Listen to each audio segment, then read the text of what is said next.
Steelers camp 2017 is underway. Already we've had a lot of different storylines. The biggest one was Le'Veon Bell. Everyone knew it was a choice. Take the franchise tag or take a multi-year offer. Colin, he chose to take the franchise tag, which is risky. Two questions. Number one, is that a mistake? And number two, is it a mistake for him not to be there with his team right now? He should have taken the long-term offer, but he has to stay away. There's no reason for him to be there right now. I would have liked to see him in camp, but from a business sense, it makes zero sense putting yourself in harm's way. But he should have taken the offer the Steelers offered. So then when does he show up? He'll show up with a week left in camp. He'll do what's best for business for him. Again, he's how about if he gets hurt between now and then on his own? Here's the plan. Like, it's already figured out. They're going to run his wheels off this year. They're going to franchise him again next year, run his wheels off again. Then they're going to let him walk. How about if he gets a flat tire in the wheels and all of a sudden next year they're faced with the same situation, then knowing that he's injured again? Do you give him $14 million? Then you better hope James Conner can play. I mean, but I would plan on franchising him again next year. Well, I mean, I think if you start with the small picture first, I mean, I keep him in bubble wrap, and if he shows up at the stadium at 12:55 on September 10th against the Browns, he plays. I think there's nothing that he can gain really from being in camp other than there's sort of intangible things, being a teammate or whatever. But that's Coach T's line, not mine. That's Tomlin's line, not mine.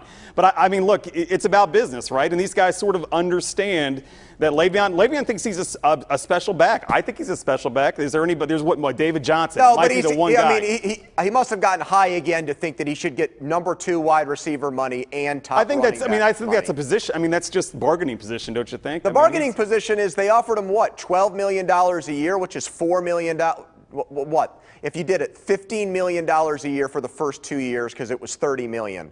That's double what LaShawn McCoy is making right now as the league's second highest paid back. It was a great deal. I think he was stupid to turn it down. In fact, I think he did the Steelers a favor because I don't think it's a guarantee that for the next 5 years Le'Veon Bell plays at this level. And even though all the money's not guaranteed, Bob, if you cut him, there's still a cap hit that comes with that. Well, you're talking about $30 million. If he makes 12 this year, 10 to 12 next year. I mean, he's already looking at a minimum $24 million. Let me tell you what I don't like, okay? The idea that Mike Tomlin says there are consequences here is utterly ridiculous.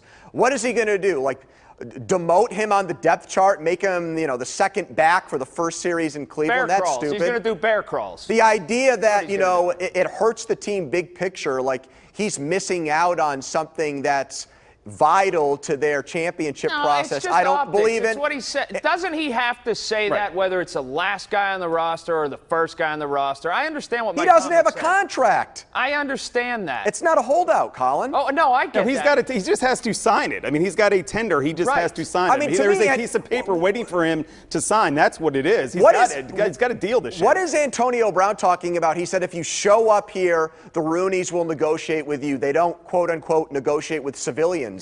They can't negotiate with him. The time to negotiate a long-term deal is past, so Brown's criticizing him for. If Antonio, if he were in those shoes, what he would be doing too, because it's a different situation. He'd be on Snapchat at home. He wouldn't be in Latrobe or Facebook. It is interesting that Le'Veon, by the way, has kept a low profile since camp started, by the way. No rapping yet, no rapping, but there will be when he gets in there, I bet. All right, let's talk about Ben Roethlisberger. He talked again about possibly being his last year. We've heard that before. We heard it on The Fan, on the Cook and Pony show.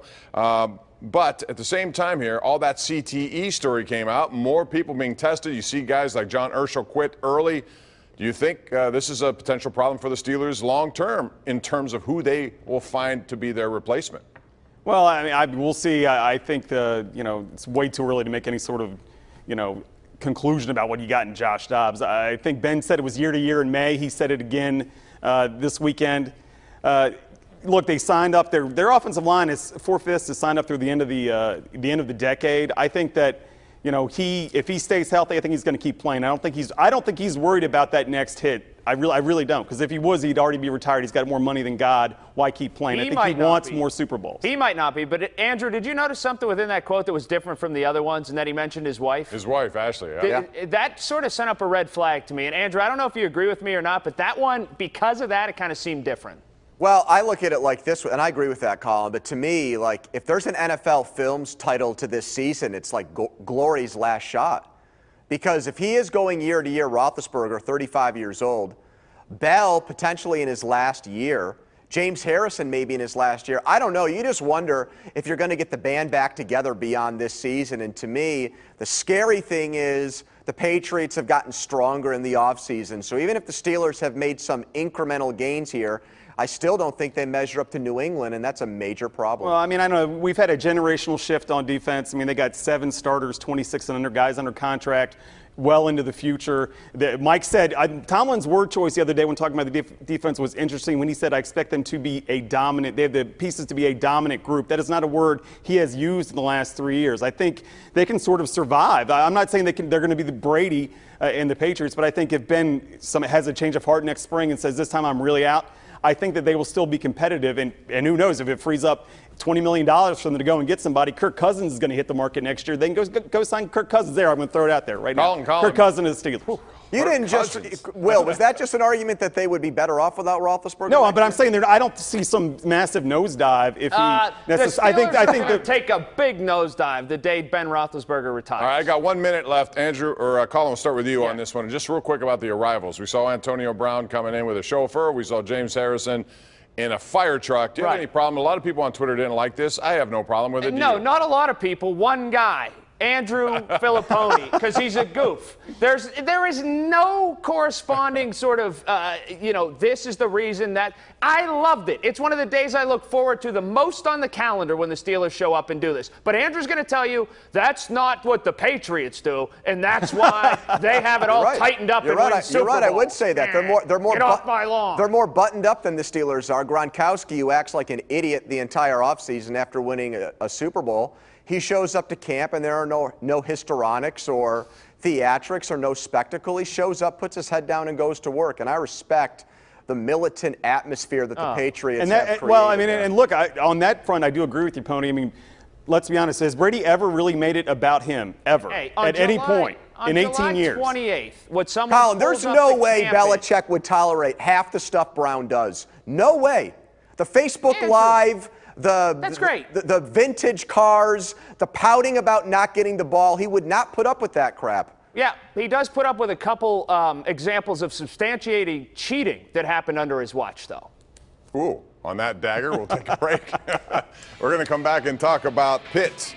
They're getting ready for a season, but they have suspended 4 players. We'll get into that. Connor Sherry gets a new deal. All of that yet to come right here on the #1 Cochran Sports Showdown.